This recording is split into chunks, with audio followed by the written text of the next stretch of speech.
I wouldn't trust her to guard a broom closet, let alone wear that uniform. One young soldier jeered loud enough for the others to laugh. Maggie Cole heard it. She always did. But this time, she paused. She kept her head down, pushing a heavy crate, until the heat made her roll up her sleeve. That's when they saw it, black ink, sharp lines forming a strange symbol, part eagle wing, part triangle. General Redmond, visiting unannounced, froze. His voice dropped to a whisper, but it silenced the whole yard. Where did you get that symbol? The entire base held its breath. Because when a general speaks like that, you know a secret's about to shatter everything. The Oklahoma sun showed no mercy. Each morning, it rose, blistering the sky and baking the dust that coated Fort Braddock's aging barracks. And every morning, Maggie Cole reported for duty, though no one called it that anymore. They called it supply duty, make work, or, when they were feeling meaner, penance. Maggie walked with a limp, the left leg stiff, the ankle never quite bending right. It made her slower, deliberate in her movements, and a prime target for stares and whispered commentary. The limp wasn't from age, though she bore her 50-plus years with quiet dignity. It was from a time and place no one dared ask about, because most thought they already knew. The rumors had wrapped around her like a shroud the day she stepped onto the base.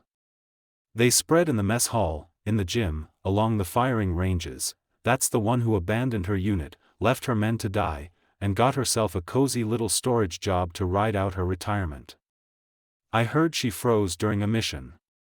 They only keep her on 'cause command feels sorry for her. No one remembered where the rumors had started. Maybe it was the first young corporal who saw her paperwork, the parts they were allowed to see, and noted the gaps, the unexplained transfers, the missing commendations. Maybe it was the bored private who filled in those blanks with stories that made sense to him.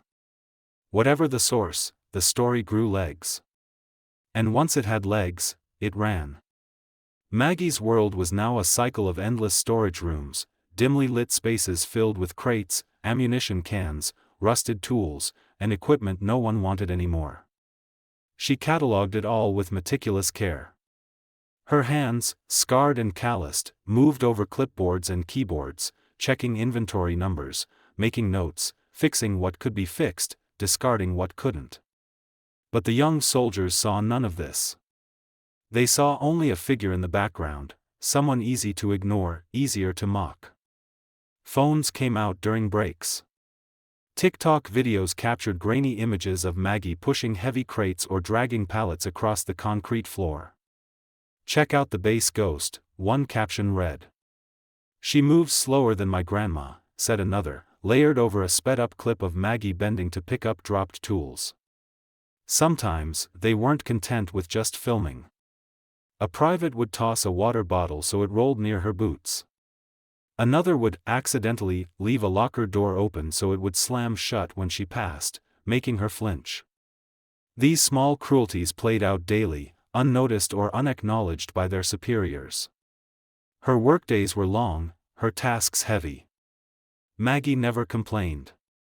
She hoisted crates that would have tested younger soldiers. She loaded and unloaded trucks. She reorganized entire storage bays single-handedly. The limp slowed her, but it did not stop her. The limp, that limp, was as much a magnet for ridicule as the rumors. They watched her, smirking as she adjusted her stance before lifting a box. They whispered behind her back when she took a moment to rub her knee. "Bet that leg froze up on her the day she left her squad," someone snickered once. Maggie had heard. She always heard, but she kept her head down, kept working, kept enduring. It wasn't just the physical labor that weighed on her. It was the isolation. She ate alone in the far corner of the mess hall, at a table near the window where the light caught the dust motes in the air. Conversation and laughter rolled around her like waves she was no longer part of. Nobody invited her to sit. Nobody joined her table. On weekends, when the younger soldiers gathered to plan trips into town or organize barbecues, Maggie lingered in the background, unseen. When she walked past them in the yard or along the perimeter fence, their voices lowered, their laughter grew sharper. Once, a young sergeant, new to the base and not yet infected by the rumor mill, tried to engage her in conversation. "Ma'am, you need a hand with that crate?" Maggie had looked up, the surprise plain in her eyes. Before she could answer, one of his peers clapped him on the shoulder and steered him away. "Don't bother. That's Maggie Cole, washout from way back. She's fine on her own." The sergeant gave her an awkward nod and retreated, leaving her with the crate and the familiar ache in her chest. Still, Maggie endured. The storage rooms became her refuge as much as her prison. Within those concrete walls, she didn't have to listen to the jeers. The crates didn't judge her. The paperwork didn't care about her limp. And so, the days blurred together, hot sun, hard work, and silent taunts. Maggie bore it all with quiet resolve, because she knew something they didn't. Sometimes, the truth is too heavy to carry openly, and sometimes, silence is the strongest shield a soldier can have. Long before the rumors, long before the dusty storage rooms, Maggie Cole had been someone else, someone no one at Fort Braddock would have recognized, and someone she was forbidden to speak about. The truth of Maggie's past wasn't carved into any public record or glowing report. It lived in the shadows, buried beneath classified files and mission logs, stamped with bold black letters, "No distribution, eyes only." And that was exactly where the government intended it to stay. It had been 1985 when she was recruited into a team that didn't officially exist. The Cold War was burning quietly in corners the public never saw. Intelligence services needed people who could disappear into the void, complete impossible tasks, and leave no trace behind. Maggie, then 23, had been one of those people.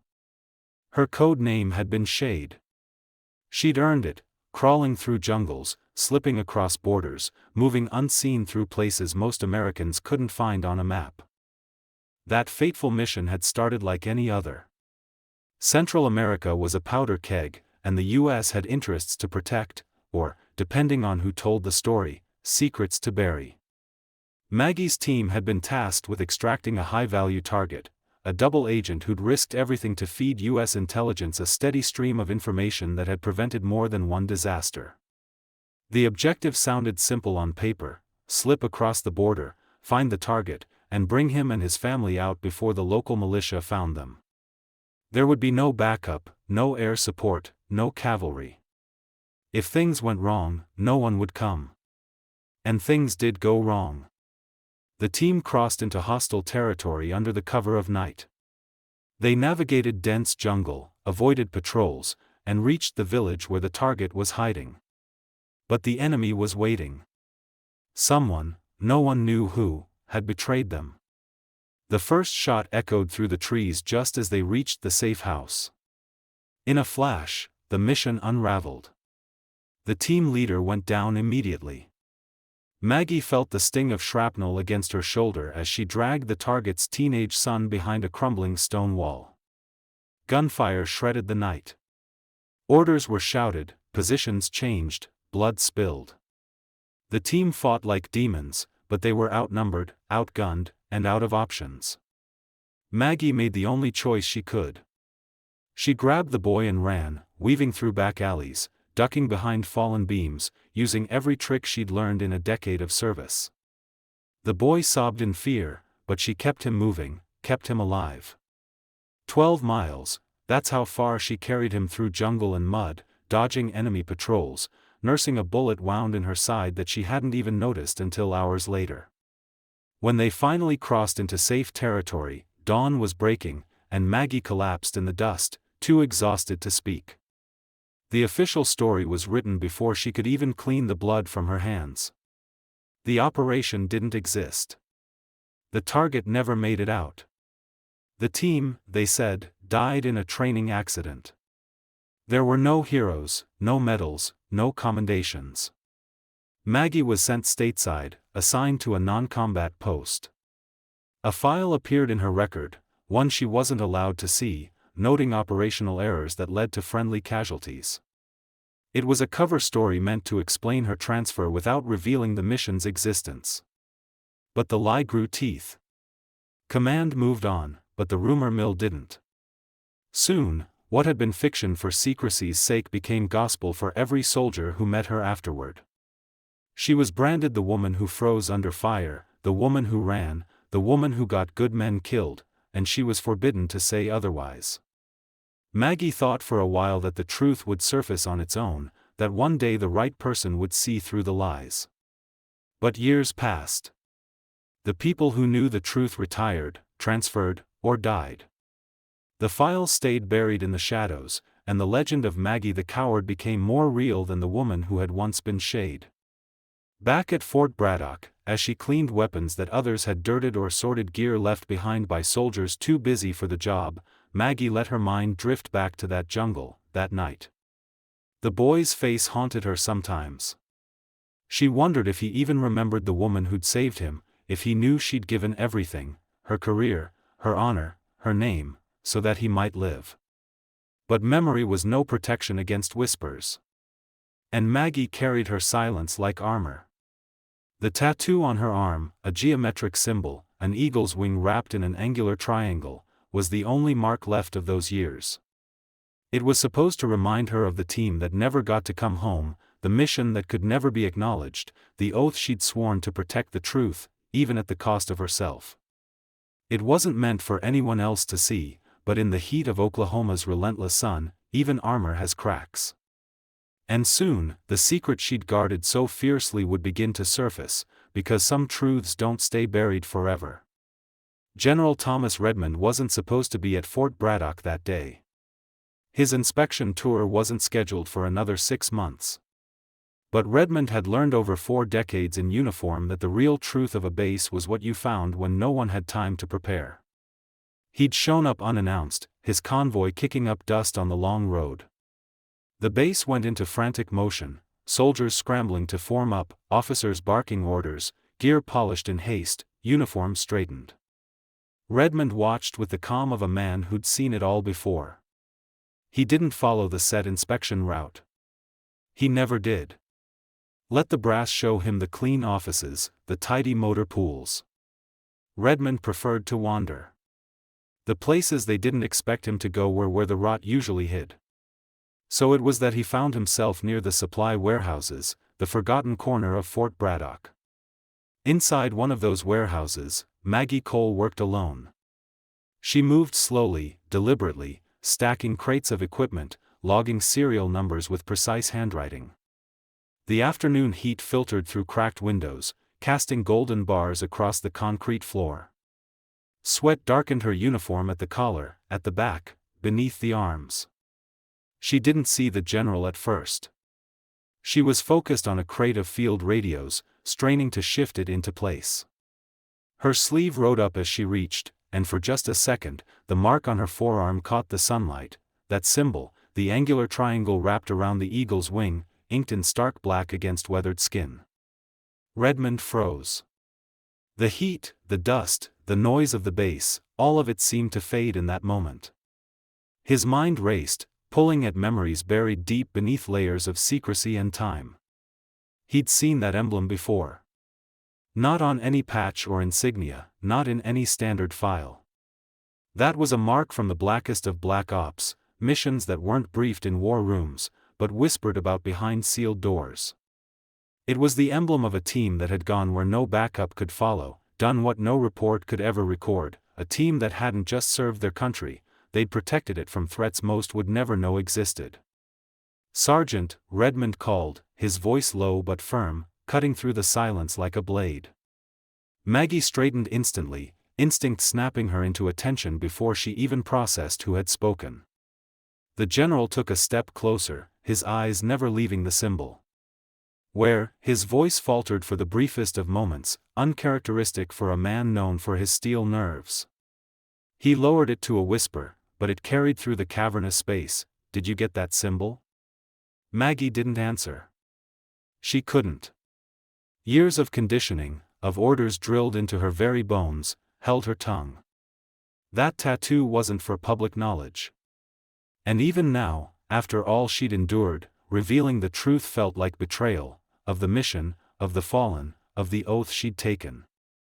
But Redmond wasn't looking at her face. He was looking at her stance, the way she held herself, the weight behind her silence. He recognized it, because he'd worn it, too.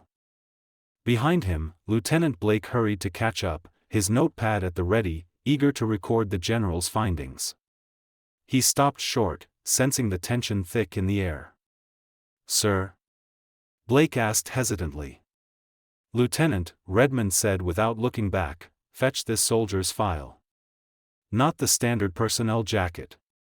I want the black archive. Now." Blake paled. The black archive, that meant top clearance, things most officers never even knew existed. But he saluted and ran, boots pounding on the concrete. Maggie stood there, heart pounding. She felt the gaze of soldiers outside the warehouse, drawn by the shift in energy, the change in the general's tone.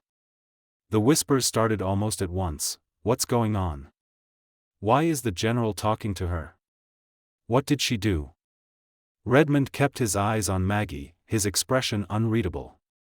Inside, though, the pieces clicked together faster and faster.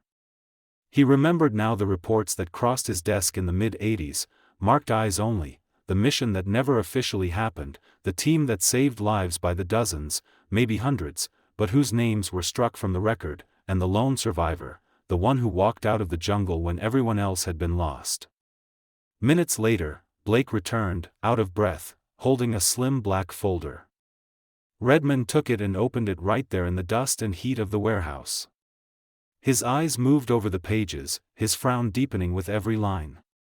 It was all there, the classified mission, the ambush, the extraction, the cover story that had damned Maggie's reputation to protect national secrets. Redmond closed the folder slowly. "We failed you," he said, voice rough. "My God, we failed you." The murmurs outside the warehouse grew louder, the realization beginning to dawn on the gathered soldiers. The woman they'd mocked, laughed at, called a coward, she wasn't the failure. They were. And for the first time in years, Maggie let herself breathe. Because maybe, just maybe, the truth was finally stepping out of the shadows. Word spread through Fort Braddock like a wildfire no one could contain. Soldiers abandoned their tasks, drifting toward the warehouse where the unexpected drama unfolded. They clustered in small groups, exchanging confused looks and half-formed whispers, drawn by the strange gravity of what was happening. General Redmond stepped out into the yard, the black folder still in his hands. The Oklahoma sun was sinking low now, casting the base in a warm golden haze that made every face look older, every mistake heavier. "Form up," the general barked, his voice carrying the weight of command. It wasn't a request. Officers and enlisted alike scrambled into formation.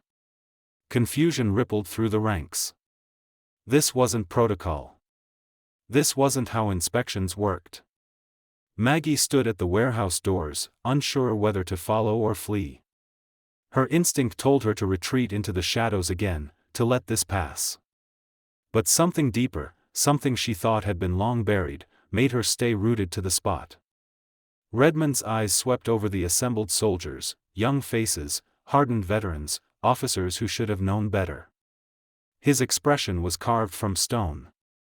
"Every one of you," he began, his voice even, "owes this soldier an apology." A shocked silence followed. No one moved. "This is Sergeant Margaret Cole," Redmond continued, raising the black folder. "Some of you called her a washout, a coward, a disgrace. You spread stories about how she failed her unit, abandoned her mission. But you were wrong." His tone sharpened. "You were dead wrong." Maggie felt every eye turned toward her. But this time, the looks weren't mocking. They were searching, uncertain, ashamed. Redmond opened the folder again, reading aloud with deliberate care. In 1985, Sergeant Cole participated in an operation so classified it doesn't exist in your records. She completed that mission at the cost of her career, her honor, and her name to protect this country and people you will never know about. The story you've been passing around was fabricated to shield national security. And you believed it, because it was easier than asking questions. The soldiers shifted uncomfortably. No one dared speak. Lieutenant Blake, Redmond said, his gaze locking on the young officer. Blake stepped forward, face flushed, shame heavy in his posture. "Sir," he said quietly. "Report," Redmond ordered. Blake swallowed hard. "Sir, I witnessed the harassment. I didn't stop it. I let it happen, because I didn't think it was my place. I failed, sir." Redmond's nod was slow, measured. "You did. But you've acknowledged it. Now learn from it." He turned to the rest. "I want every one of you to take a good look at yourselves. Because what happened here, what you let happen here, is not what this uniform stands for. This woman protected secrets so dangerous, so vital, that we buried the truth. And in doing so, we buried her. That ends today." A murmur rippled through the formation, not defiance, but realization. The weight of their collective failure settled on them like the dust of the base itself. Redmond stepped closer to Maggie, lowering his voice. "We're going to make this right. It won't erase the years, but we'll start." Maggie's lips parted as if to speak, but no words came. Instead, she gave him a nod, small, but filled with more strength than 1,000 speeches. The general turned back to the crowd. "There will be a formal ceremony," he said. "Her record will be corrected, her decorations restored, and those of you who laughed at her, mocked her, belittled her, you'll stand and bear witness to it." He let that sink in. "And I will personally ensure that every officer on this base undergoes additional training in leadership and integrity. Because this," he gestured at Maggie, "should have been seen for what it was, heroism, not failure." That evening, as the sun dipped below the horizon, the soldiers dispersed in uneasy silence. Conversations that might have been filled with bravado or gossip were quiet now, replaced with reflection. The base, for the first time in years, felt heavy with the weight of truth. Some approached Maggie later, hesitantly, offering quiet apologies, awkward gestures of respect. Most didn't know what to say, and she didn't require them to say anything. 3 weeks later, the formal recognition took place, not in a grand hall, but in the same warehouse where her secret had first begun to surface. The general thought it fitting. No cameras, no media, just soldiers standing at attention, bearing witness. General Redmond read aloud the citations that had been withheld for decades: the Defense Superior Service Medal, the Bronze Star with Valor device, a citation for extraordinary heroism in the face of overwhelming odds. As he pinned them to Maggie's uniform, he spoke only 4 words: "We failed you." No more. Maggie didn't smile. She didn't weep. But those who looked closely saw the tension leave her shoulders, the years of silent weight lift, if only a little. And when it was done, when the soldiers saluted and the ceremony ended, Maggie turned to leave, not to hide, but to return to work, knowing that, finally, at long last, the truth had a voice. The ceremony was over, but the ripples had only begun. Fort Braddock didn't go back to normal, not right away. You don't witness the shattering of a lie that big, that enduring, and just slip comfortably back into routine. For days afterward, the soldiers on base carried themselves differently. The jokes stopped, the sideways glances, the muttered gossip, the snide remarks, all silenced by the weight of what they had learned. It wasn't just Maggie's vindication that had stunned them. It was the realization of what they themselves had allowed to happen. General Redmond stayed at the base longer than planned. He oversaw the first rounds of what he called integrity retraining, not just a series of lectures, but hard conversations about leadership, judgment, and the duty of every soldier to protect the dignity of their comrades. He stood before rooms packed with officers and enlisted personnel and told them hard truths. This failure wasn't Maggie Cole's, he said. It was ours, mine, yours, the system's. And the only way we honor what she endured is by making sure it doesn't happen again. he didn't mince words. He spoke of courage, the kind that stays silent when ordered, the kind that bears disgrace for the sake of others, the kind that doesn't get medals or parades. He spoke of the danger of easy assumptions, of going along with the crowd, of how rumors could wound as surely as bullets. And the base listened. Lieutenant Blake, who had once looked the other way, took those lessons to heart. The shame of his inaction had nearly crushed him in those first days after the warehouse reckoning. But with Redmond's support, Blake began using his voice, stepping in when he saw small injustices, speaking up in meetings, ensuring that no soldier on his watch endured what Maggie had. His growth became a quiet example to the younger troops. Maggie herself returned to her work. But it wasn't the same. The storage rooms no longer felt like exile. Soldiers began stopping by, asking her advice on logistics, inviting her to join them for coffee or a meal. At first, she declined, wary of the sudden change, but slowly, carefully, she began to accept. She was no longer invisible. The story of what had happened at Fort Braddock didn't stay contained within its fences. Despite the military's attempt to keep the details quiet, word leaked, as it always does. Veterans groups picked up the tale, spreading it through newsletters and social media. Military families, hearing the truth, demanded answers. Congress took notice. Within months, hearings were scheduled on Capitol Hill. Testimony was gathered, not from Maggie herself, she declined, preferring her deeds to speak for her, but from General Redmond, from Blake, from others who had witnessed the injustice. The result was the Quiet Valor Act, bipartisan legislation designed to review the records of soldiers who had served in classified operations and ensure their contributions were properly recognized. A special commission was formed to investigate cases like Maggie's, where secrecy had buried heroism beneath fabricated failure. Across the country, hundreds of stories began to surface, soldiers who had lived for decades under clouds of undeserved shame, their true service hidden behind layers of classified lies. Medals were awarded, records corrected. Families finally told the truth of what their loved ones had done. Maggie wanted no part of the spotlight, but Redmond convinced her to lend her name, quietly, without speeches or ceremonies, to a new center established near the base. The Maggie Cole Quiet Valor Center became a refuge for veterans of classified missions, a place where they could find support, counseling, and community without having to reveal what could not be spoken in public. The center offered no headlines. It didn't seek donations or praise, but it changed lives. Veterans who had spent years carrying invisible burdens found people who understood. The staff included former operators, intelligence officers, and military chaplains, all bound by the same code of silence, all committed to helping their own. Maggie herself spent evenings at the center, sitting with other veterans around a modest fire pit behind the building. They shared coffee, quiet stories, and long silences. No one pressed for details. No one needed to. The bond was in the understanding, in the shared weight of secrets carried for a nation. One autumn night, as the fire crackled and the stars stretched endlessly overhead, a young veteran approached her. He was maybe 30, his face lined more from experience than age.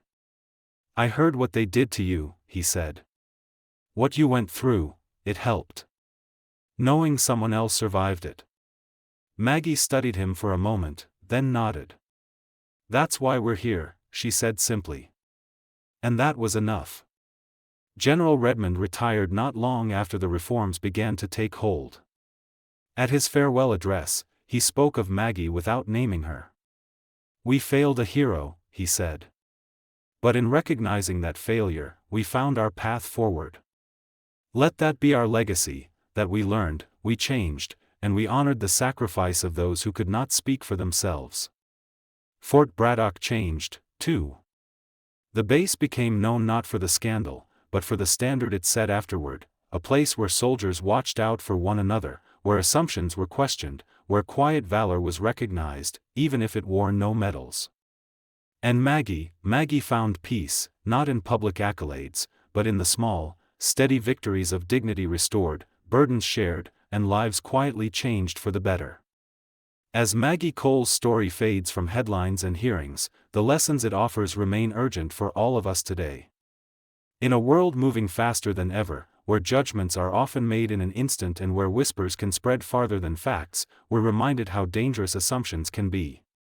Maggie endured years of isolation, humiliation, and injustice because no one paused to ask the harder questions. How many times do we see that happen today? How often do we, in our communities, in our workplaces, even within our families, allow rumor or bias to shape our view of someone rather than truth? Her story reminds us of the quiet strength it takes to stand firm, to keep faith with oneself, even when the world seems determined to tear you down. And it challenges us, especially those of us who have lived long enough to see how quickly respect can be given or taken, to be better guardians of dignity. Maybe you've known a Maggie Cole in your life.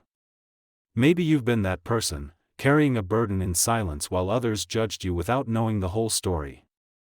If so, we invite you to share your thoughts in the comments. What does Maggie's story bring to mind for you? Have you witnessed or experienced quiet valor in your own life? And perhaps, like Maggie, you've seen the harm that can come when people follow the easy narrative instead of seeking the harder truth. How do we, as a community, stop that from happening? Let's talk about it below, because real change starts with conversation. What would you have done in Maggie's place? What would you have done if you were one of her fellow soldiers? Leave your thoughts below. We read every comment. Thank you for joining us in reflecting on Maggie Cole's journey, a reminder that not all heroes wear medals and not all victories are celebrated in parades. If this story moved you, if it made you think, we hope you'll like this video, subscribe to our channel, and share it with someone who might need to hear it today. Together, let's honor the unseen, the unheard, and the unrecognized. And let's strive to be a nation that values quiet courage as much as the loud.